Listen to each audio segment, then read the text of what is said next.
A scuola si apprende che l'Italia è stata unita nel 1861 e che ci sono stati importanti personaggi che hanno lottato per questa causa.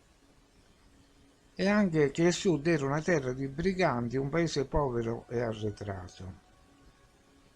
In seguito questa narrazione è stata ampliata e ancora per tutto il Novecento il Sud era rimasto con questo marchio di inferiorità. Il Sud veniva descritto come un peso per il Nord, ma volendo approfondire si comprende chiaramente che il percorso che ha portato all'unità si è svolto seguendo il solito copione.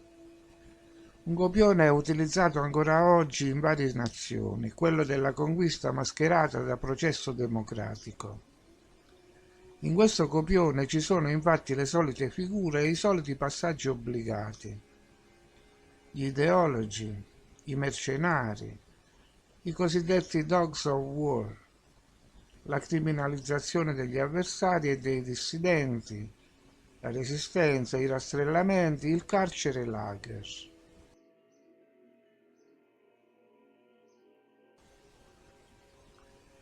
E subito dopo la conquista la sistematica distruzione delle infrastrutture e la riscrittura della storia. Il pensiero unico non è una invenzione di oggi, ma era davvero così il Sud, arretrato e malgovernato? E questa è la verità. Ma come poteva essere arretrato un paese che aveva reggi e cattedrali, palazzi reali, fabbriche, cantieri navali?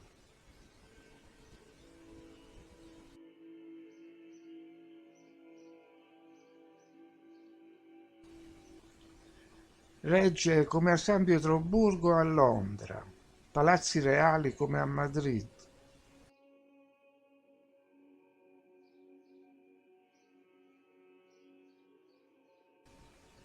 cattedrali come quelle a Santiago di Compostela o Siviglia,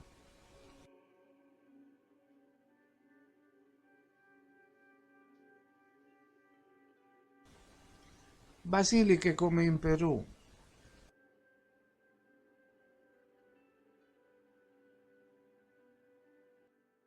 chiese come a Milano, stalli come a Cracovia,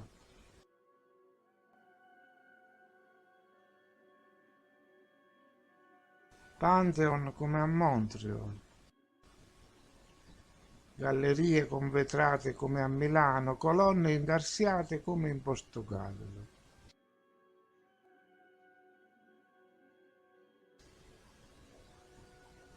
Edifici simili a Bari come in Spagna o in Egitto. Un passato in comune con altre nazioni. La Triscele è il simbolo dell'isola di Man, della Sicilia, di Dolau in Germania. Funicolari e cremagliere. Ponti a catenarie come a Lione e persino Ostrov in Russia.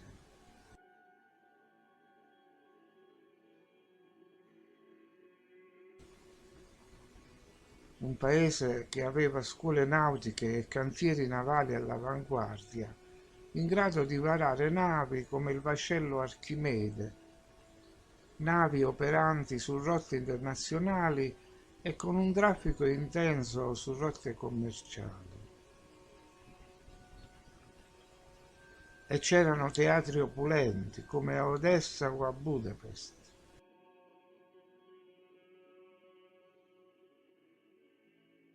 Una delle prime ferrovie al mondo, orologi con meccanismi di precisione come nelle maggiori città europee. E se questo non bastasse c'erano ancora archi, cosiddetti di trionfo, obelischi,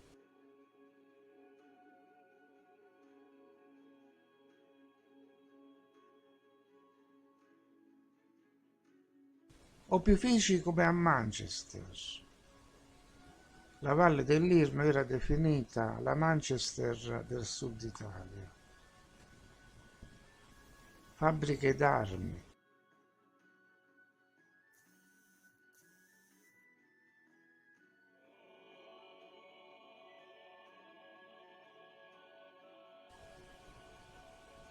monumenti e mausolei come Londra, Maidstone, Norimberga, ponti mobili con tecnologia avanzata come a Chicago, parchi e giardini come a Versailles,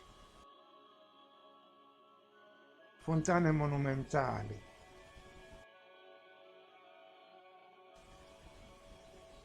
Pertanto, il sud dell'Italia non solo era unito al resto del paese, ma anche al resto del mondo.